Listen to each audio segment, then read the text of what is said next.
Like they... No such thing as compelled speech! The government cannot tell you what to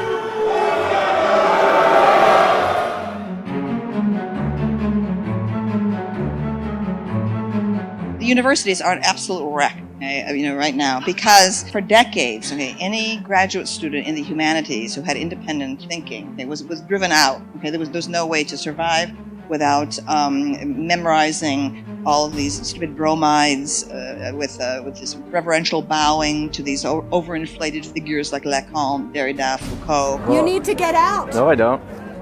You need to get out. I actually don't. All right. Hey, who wants to help me get this reporter out of here? I need some muscle over here. Inequality, oppression. Students major now in social justice. Disciplines like women's and ethnic studies, which are corrupt right to the core. I pledge to use they and them when I do not know someone's pronouns. How about a quick summary of critical theory? Well, critical theory, in a nutshell, it's an idea that came from the Frankfurt School in Germany. It transfers over to Columbia University. It is some German scholars who are Marxists.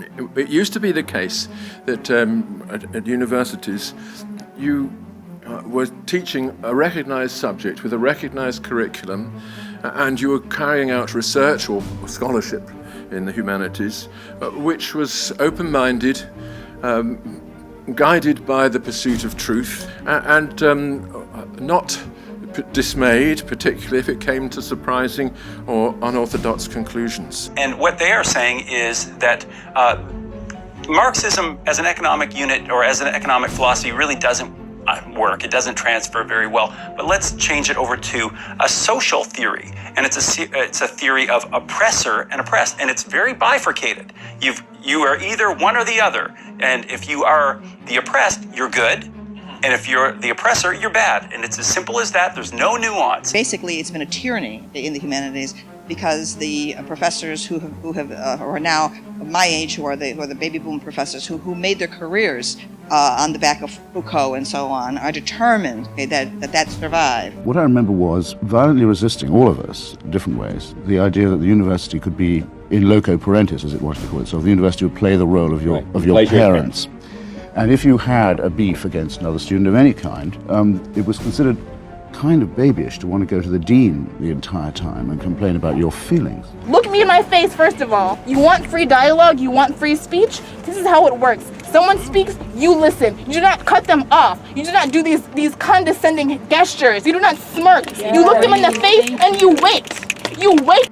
Everyone's just praying that you would come here and manifest everything that you could manifest.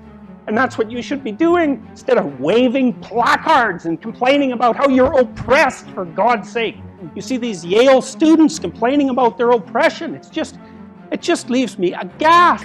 This is not a discussion. You have lost that one. This is not a discussion. You've lost that one. Yeah, you've lost that one. So what are they doing here if they don't want to talk to you? They're just simply shutting down somebody that they don't want to hear from. I am not interested in debate. I am interested only in dialectic, which does mean I listen to you and you listen to me. Everyone in the university seems to want to have more authority over themselves, to have more complaints procedures, to have more therapy and more litigation. And I would say, for heaven's sake, there's enough of all that in the wider society as it is. And you can't justify this by reference to microorganisms, I'm sorry to say. It's not viruses that are making people behave this way. It's a regression to infantilism. Why the did you accept the position? Who the hired you? I have a different vision. You should step down. If that is what you think about being a master, you should step down. You should not sleep at night. We're out. You're disgusting. Oh, we should